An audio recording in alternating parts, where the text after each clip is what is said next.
Hello friends, welcome to my YouTube channel. My name is Harjeet Kaur. हम कर रहे हैं Indian economy by Ramesh Singh, जिसमें हमारा चैप्टर नंबर 12 चल रहा है, which is banking in India. तो इसमें आज हम 3 टॉपिक्स कवर अप करेंगे। फर्स्ट होगा हमारा रीजनल रूरल बैंक्स, सेकेंड होगा कोऑपरेटिव बैंक्स, और थर्ड हम देखेंगे कोऑपरेटिव बैंक्स की प्रॉब्लम्स, कि कोऑपरेटिव बैंक्स में क्या प्रॉब्लम्स आ रही है, राइट। तो शुरू करते हैं रीजनल रूरल बैंक से। रीजनल रूरल बैंक्स की बात करें तो ये सबसे पहले कब सेटअप करी गई थी? तो ये सेटअप करी गई थी ऑन 2 अक्टूबर 1975 में। 1975 में first time regional rural banks setup करी गई थी। और जिस टाइम पे ये सेटअप हुई थी 1975 में, उस टाइम पे सिर्फ और सिर्फ 5 रीजनल रूरल बैंक्स थी। इनका मेन एम क्या था?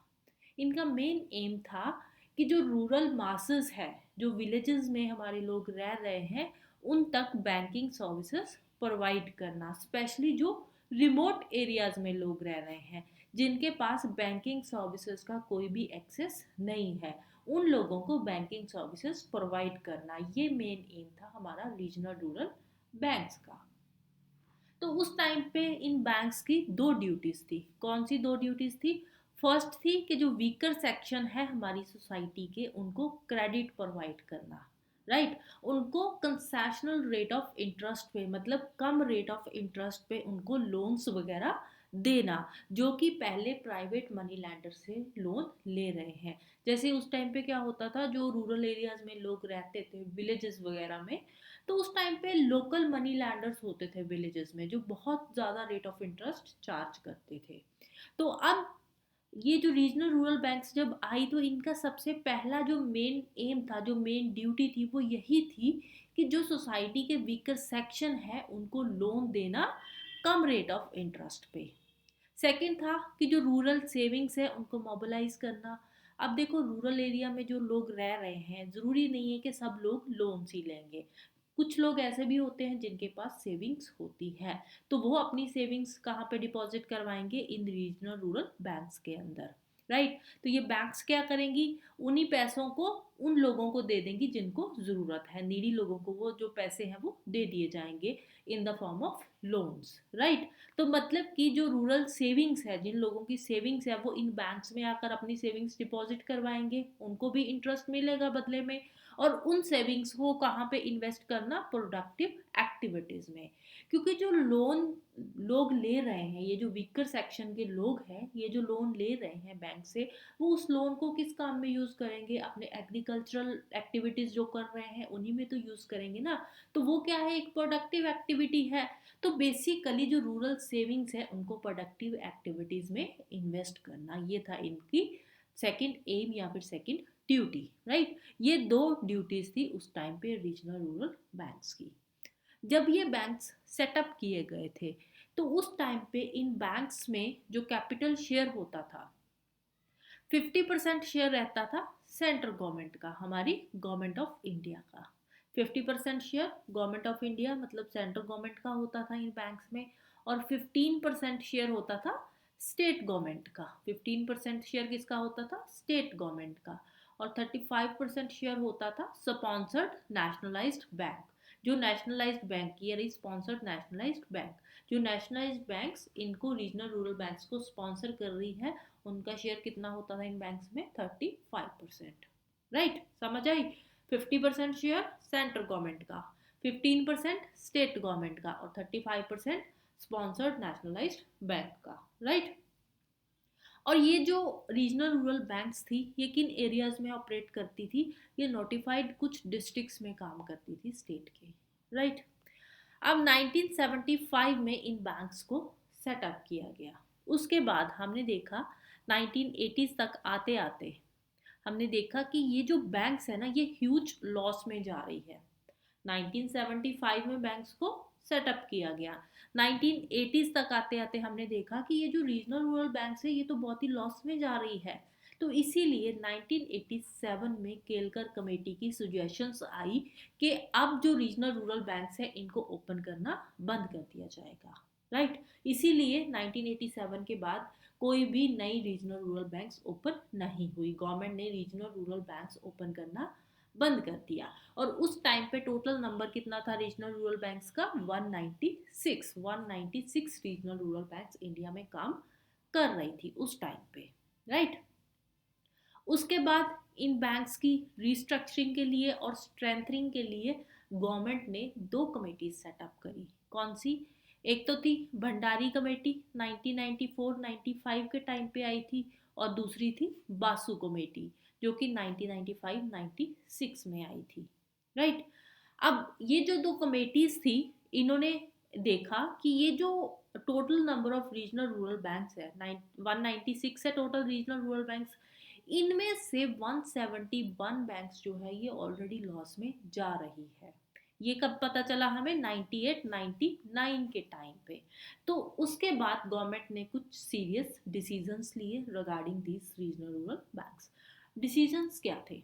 गवर्नमेंट ने बोला कि ये जो रीजनल रूरल बैंक्स है, जो पहले कंसेशनल लोन्स प्रोवाइड करवाती थी, वो अब कंसेशनल लोन्स की जगह पे जो लोन्स प्रोवाइड करवाएगी उन पे कमर्शियल इंटरेस्ट रेट्स चार्ज किए जाएंगे। जितनी भी लैंडिंग्स होगी उन पे commercial rate of interest charge किया जाएगा।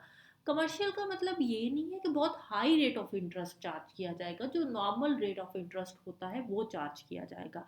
कंसेशनल लोन्स में क्या होता था? बहुत ही कम रेट ऑफ इंटरेस्ट चार्ज होता था, लेकिन अब commercial rate of interest charge किया जाएगा। और इनके जो टारगेट क्लाइंट्स रहेंगे वो रूरल मासेस और वीकर सेक्शंस तो रहेंगे ही रहेंगे। इसके अलावा वो और भी किसी को भी लोन्स प्रोवाइड करवा सकती है। अर्बन सेंटर्स जो है या एमएसएमईज है, उनको भी ये लोन्स प्रोवाइड करवा सकती है रीजनल रूरल बैंक्स।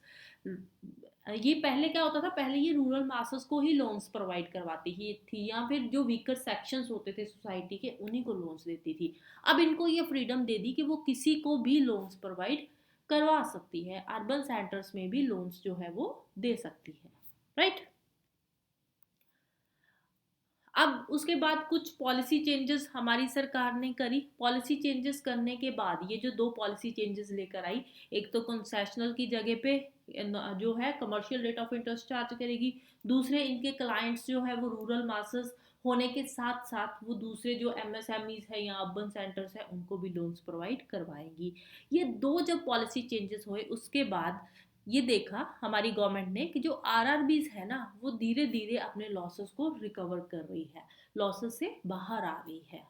तो उसके बाद सीएफएस की कुछ रिकमेंडेशंस आई। सीएफएस क्या है? Committee on financial services, right. तो कमेटी ऑन फाइनेंशियल सर्विसेज ये जो थी, ये एक तो 1991 में आई थी, एक 1998 में आई थी, जिसको नरसिम्हन कमेटी भी बोला जाता था। 91 वाली जो है ये नरसिम्हन कमेटी 1 थी, 98 वाली जो है ये नरसिम्हन कमेटी 2 थी, राइट। तो इनको क्या बोला जाता है? कमेटी ऑन फाइनेंशियल सर्विसेज, जिसके बारे में हम आगे बात करेंगे, राइट। टेंशन लेने की बात नहीं है, ये जो दोनों कमेटीज हैं इनको हम डिटेल में डिस्कस करेंगे आने वाली वीडियोस में, राइट। तो अब ये जो सीएफएस थी, कमेटी थी, इस कमेटी ने क्या सजेशंस दी, क्या रिकमेंडेशंस दी? इसने बोला कि जो रीजनल रूरल बैंक्स है ना, उनको उनकी जो पब्लिक सेक्टर बैंक्स है जो उनको मैनेज कर रही है उनके साथ मर्ज कर दिया जाए, राइट। जब इनको मर्ज किया गया तो उसके बाद फाइनली हमारे सामने बैंकिंग स्ट्रक्चर का 3 टियर स्ट्रक्चर देखने को मिला, राइट। अगर हम बात करें करंट सिनेरियो की, तो अप्रैल 2020 तक जो टोटल नंबर था रीजनल रूरल बैंक्स का वो था 53। तो अगर हम 2023 की बात करें तो 2023 में जो रीजनल रूरल बैंक्स थी वो कितनी थी? 43। 24 अभी चल रहा है, राइट। नेक्स्ट हम बात करते हैं कोऑपरेटिव बैंक्स की। कोऑपरेटिव बैंक्स की बात करें तो बैंकिंग सिस्टम जो हमारा है, जो हमारी बैंक्स है, उनको दो ब्रॉड कैटेगरीज में क्लासिफाई किया जाता है। एक तो इसमें आती है कमर्शियल बैंक्स और दूसरी आती है कोऑपरेटिव बैंक्स। कमर्शियल बैंक्स में कौन सी बैंक्स आ जाती है? Nationalised banks, state bank groups, private sector banks हो गई, फॉरेन बैंक्स हो गई, रीजनल रूरल बैंक्स हो गई, ये सारी की सारी कमर्शियल बैंक्स की कैटेगरीज के अंदर आती है। अब कोऑपरेटिव बैंक्स कौन सी होती है? जो नो प्रॉफिट मोटिव पे काम करती है, जो नो प्रॉफिट मोटिव पे काम करती है वो होती है कोऑपरेटिव बैंक्स, राइट। और जो कोऑपरेटिव बैंक्स होती है इनका मेन एम क्या होता है? इनका एम होता है कि रूरल क्रेडिट प्रोवाइड करवाना, पर्टिकुलरली जो मनी लैंडर्स है उनको, या फिर जो एग्रीकल्चरल नीड्स है उनको फुलफिल करना, या एग्रीकल्चर से रिलेटेड जो भी एक्टिविटीज़ हो रही है तो उनमें क्रेडिट प्रोवाइड करवाना, या फिर रूरल बेस्ड इंडस्ट्रीज़ है उनको क्रेडिट प्रोवाइड करवाना, ट्रेड या फिर इंडस्ट्री जो अर्बन सेंटर्स में काम कर रहे हैं उनको फाइनेंशियल सपोर्ट देना, ये किसका काम है? कोऑपरेटिव बैंक्स का। कोऑपरेटिव बैंक्स के स्ट्रक्चर की बात करें तो इनका भी 3 टियर स्ट्रक्चर है। तो सबसे लोअर लेवल पे आते हैं primary credit societies, right, agriculture और अर्बन लेवल पे जो आती है वो कौन सी होती है? प्राइमरी क्रेडिट सोसाइटीज, जिनको बोलते हैं पीसीएसएस। फिर उसके ऊपर डिस्ट्रिक्ट लेवल पे काम करती है डिस्ट्रिक्ट सेंट्रल कोऑपरेटिव बैंक्स, डीसीसीबीज भी जिनको बोलते हैं, डिस्ट्रिक्ट सेंट्रल कोऑपरेटिव बैंक्स। फिर उसके ऊपर आ जाती है state cooperative banks, SCBs, state cooperative banks आ जाती है इसके ऊपर एपेक्स लेवल पे। मतलब सबसे ऊपर स्टेट लेवल पे जो काम करती है वो होती है स्टेट कोऑपरेटिव बैंक्स, राइट। तो एक एक करके इनको हम आगे देखते हैं। सबसे पहले बात करते हैं यूसीबीज की, urban credit societies, right, urban primary credit societies जो है। अब ये जो अर्बन प्राइमरी क्रेडिट सोसाइटीज है इनको रेगुलेट कौन करता है? तो इनको, जो अर्बन कोऑपरेटिव बैंक्स है इनको रेगुलेट करता है RBI for banking license, right. जो बैंकिंग लाइसेंस है वो आरबीआई से मिलता है इनको, राइट। उसके अलावा ये जो कोऑपरेटिव सोसाइटीज एक्ट है, कोऑपरेटिव सोसाइटीज एक्ट के अंदर भी ये रजिस्टर्ड होती है, राइट। जो भी रिस्पेक्टिव स्टेट की कोऑपरेटिव सोसाइटीज एक्ट है, registrar of cooperative societies act जो है उसमें भी ये क्या होती है? रजिस्टर्ड होती है, right. And they are also covered under the banking regulation act 1949, right. Banking regulation act 1949 के अंडर एक तो ये आरबीआई से जो है इनको लाइसेंस लेना पड़ता है, दूसरा इनको जो कोऑपरेटिव सोसाइटीज है वहाँ पे भी इनको रजिस्टर करवाना पड़ता है। मतलब कि इनका डुअल रेगुलेटरी कंट्रोल होता है। इनको रेगुलेट करने वाली 2 बॉडीज है, कौन कौन सी? एक तो आरबीआई हो गया, दूसरा कौन सा है? दूसरा स्टेट गवर्नमेंट्स इनको रेगुलेट करती है। स्टेट गवर्नमेंट के अंदर जो कोऑपरेटिव सोसाइटीज है वहाँ पे भी ये रजिस्टर्ड होती है। तो 2 रेगुलेटरी बॉडीज है, डुअल रेगुलेटरी कंट्रोल होता है। और जो आरबीआई है, जितने भी बैंकिंग रिलेटेड मैटर्स है उनको रेगुलेट कौन करता है? आरबीआई। और जितने भी बाकी के मैटर्स आते हैं जैसे कि रजिस्ट्रेशन का काम हो गया, मैनेजरियल एस्पेक्ट्स जो बेसिकली होते हैं, रजिस्ट्रेशन का काम, मैनेजमेंट का, एडमिनिस्ट्रेशन का, रिक्रूटमेंट का, अमलगामेशन, लिक्विडेशन, ये सारे फंक्शंस को कंट्रोल करती है स्टेट गवर्नमेंट। बैंकिंग, जो बैंकिंग रिलेटेड मैटर्स है उनको आरबीआई कंट्रोल करती है, और जो मैनेजरियल एस्पेक्ट्स है उनको स्टेट गवर्नमेंट कंट्रोल करती है, राइट। अब ये जो है यहाँ पे कौन कौन से इनके कस्टमर्स होते हैं? जो प्राइमरी क्रेडिट सोसाइटीज है यहाँ पे, ये बेसिकली उनकी नीड्स फुलफिल करती है जो स्मॉल बोरोअर्स होते हैं, लाइक एमएसएमई हो गया, retail traders, small entrepreneurs, professionals, या फिर जो सैलर्ड क्लास है, उनकी जो नीड्स है उनको फुलफिल करने का काम होता है अर्बन प्राइमरी क्रेडिट सोसाइटीज का, राइट। और यहाँ पे कोई फॉर्मल रिस्ट्रिक्शंस नहीं होती है। क्यों? क्योंकि अब देखो यहाँ पे डुअल रेगुलेटरी सिस्टम है, तो इसीलिए फॉर्मल रिस्ट्रिक्शंस यहाँ पे नहीं होती है, राइट, सॉरी। नेक्स्ट, अब बात करते हैं हम डीसीसीबी की। डीसीसीबी क्या था? District central cooperative banks, district central cooperative banks and state cooperative banks. अब जो डिस्ट्रिक्ट नाम से पता चल रहा है, डिस्ट्रिक्ट वाली डिस्ट्रिक्ट लेवल पे काम करेगी, स्टेट वाली जो है स्टेट लेवल पे काम करेगी। डिस्ट्रिक्ट लेवल पे ये ऑपरेट करेगी और दूसरी स्टेट लेवल पे ऑपरेट करेगी। और ये दोनों बैंक्स काम करती है under the supervision of RBI. और बाद में इनके जो फंक्शंस थे वो किसको दे दिए गए? नाबार्ड को दे दिए गए, राइट। अब बात करते हैं कोऑपरेटिव बैंक्स की प्रॉब्लम्स की। इनमें कौन कौन सी प्रॉब्लम्स आ रही है? अब देखो, एक तो उनका डुअल रेगुलेटरी कंट्रोल है। हमने देखा कि जो अर्बन कोऑपरेटिव बैंक्स है, अर्बन प्राइमरी कोऑपरेटिव बैंक्स है, वो एक तो आरबीआई के कंट्रोल के अंदर आती है, दूसरा ये किसके कंट्रोल के अंदर आती है? Registrar of cooperative societies. जो भी रिस्पेक्टिव स्टेट की कोऑपरेटिव सोसाइटीज है उनसे भी रजिस्ट्रेशन करवानी पड़ती है और आरबीआई के कंट्रोल के अंडर भी आती है। तो डुअल रेगुलेटरी सिस्टम आ जाता है। और जो दूसरी कैटेगरी आ जाती है डिस्ट्रिक्ट और स्टेट कोऑपरेटिव बैंक्स की, ये किसके अंडर आती है? ये नाबार्ड के अंडर भी आ रही है, आरबीआई के अंडर भी आ रही है और रजिस्टर ऑफ कोऑपरेटिव सोसाइटीज़ के अंडर भी आ रही है। तो बेसिकली यहाँ पे जो रेगुलेटरी सिस्टम है ना, इनका जो कंट्रोल है वो किसी एक बॉडी के हाथ में नहीं है, या तो डुअल रेगुलेटरी है या फिर ट्रिपल रेगुलेटरी है। तो जिसके चलते हुए यहाँ पे जो सुपरविजन है वो अच्छे से नहीं हो पाती, कंट्रोल जो है इनका अच्छे से नहीं हो पाता। और ज़्यादातर जो कोऑपरेटिव बैंक्स है वहाँ पे स्किल और एक्सपर्टीज़ की भी कमी देखने को मिली है, राइट। इसके अलावा रिक्रूटमेंट एंड अपॉइंटमेंट्स की अगर हम बात करें, रिक्रूटमेंट्स एंड अपॉइंटमेंट्स की काम बात करें, तो रिक्रूटमेंट और अपॉइंटमेंट भी हमारे जो है इन बैंक्स में अच्छे से नहीं हो पाते, क्योंकि कोई रिक्रूटमेंट का कोई प्रॉपर सिस्टम नहीं है। जैसे एक होता है ना कि एग्ज़ाम होगा, उसके बाद अपॉइंटमेंट्स होएंगी, रिक्रूटमेंट्स होएगी, लेकिन यहाँ पे ऐसा कोई सिस्टम नहीं है, बहुत ही पॉलिटिसाइज्ड सिस्टम है। पॉलिटिसाइज्ड का मतलब क्या होता है कि जैसे होता है ना कि सिफारिश चल जाती है कि हाँ जी वो तो एमएलए का आगे से आगे नोन है, तो उसको हम यहाँ पे नौकरी दे देंगे। तो ऐसा सिस्टम इन बैंक्स में चलता है। तो प्रॉपर रिक्रूटमेंट और अपॉइंटमेंट का कोई भी सिस्टम यहाँ पे नहीं है। इनकम रिकॉग्निशन प्रूडेंशियल नॉर्म्स के चलते हुए प्रॉपरली इनको रेगुलेट नहीं किया जा रहा। और जो कोऑपरेटिव बैंक्स है इनमें फ्रॉड्स वगैरह बहुत होते हैं। आए दिन कोई ना कोई फ्रॉडुलेंट डील्स यहाँ पे सुनने को मिलती ही है कि कोऑपरेटिव बैंक्स में फ्रॉड्स हो गए हैं।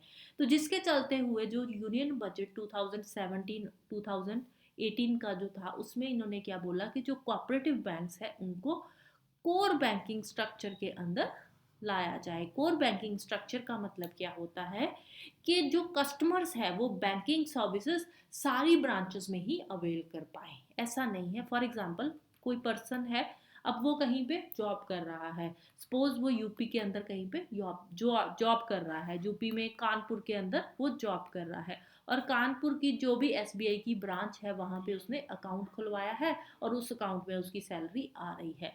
अब कल को क्या होता है, उसकी ट्रांसफ़र हो जाती है राजस्थान के अंदर, राइट। तो राजस्थान में ऐसा नहीं है कि वो दोबारा से फिर से किसी एसबीआई बैंक में जाएगा और अकाउंट ओपन करवाएगा। वो राजस्थान में भी एसबीआई की ब्रांच से एटीएम के थ्रू जो पैसे हैं, अपनी जो सैलरी है वो विड्रॉ करवा सकता है। ज़रूरी नहीं है कि जिस ब्रांच में हमने अकाउंट ओपन करवाया है उसी ब्रांच से ही हम ऑपरेट कर सकते हैं। हम एसबीआई में अगर हमारा अकाउंट है, हम इंडिया में कहीं पे भी है, हम वहाँ से बैंकिंग सर्विसेज जो है हम ले सकते हैं। तो सेम उन्होंने यहाँ पे बात करी है कोऑपरेटिव बैंक्स में कि आप कोर बैंकिंग स्ट्रक्चर लेकर आओ। इसको बोलते हैं कोर बैंकिंग स्ट्रक्चर। ये जो मैंने बात बोली है ये होता है कोर बैंकिंग स्ट्रक्चर, राइट। तो इन्होंने बोला कोर बैंकिंग स्ट्रक्चर लेकर आओ कि किसी भी बैंक में अगर किसी का अकाउंट है तो वो उस बैंक की सारी ब्रांचेस में जितनी भी बैंकिंग सर्विसेज है उसको अवेल होनी चाहिए, राइट, रेदर देन कि उसको पर्टिकुलर ब्रांच में ही जाना पड़े जहां पे उसने अकाउंट ओपन करवाया है, right.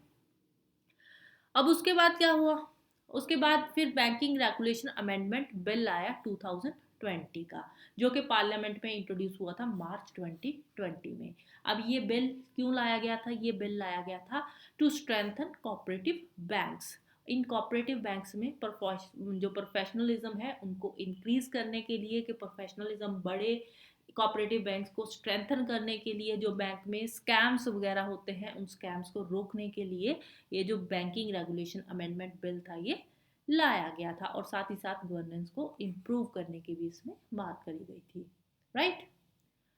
So that's all for today.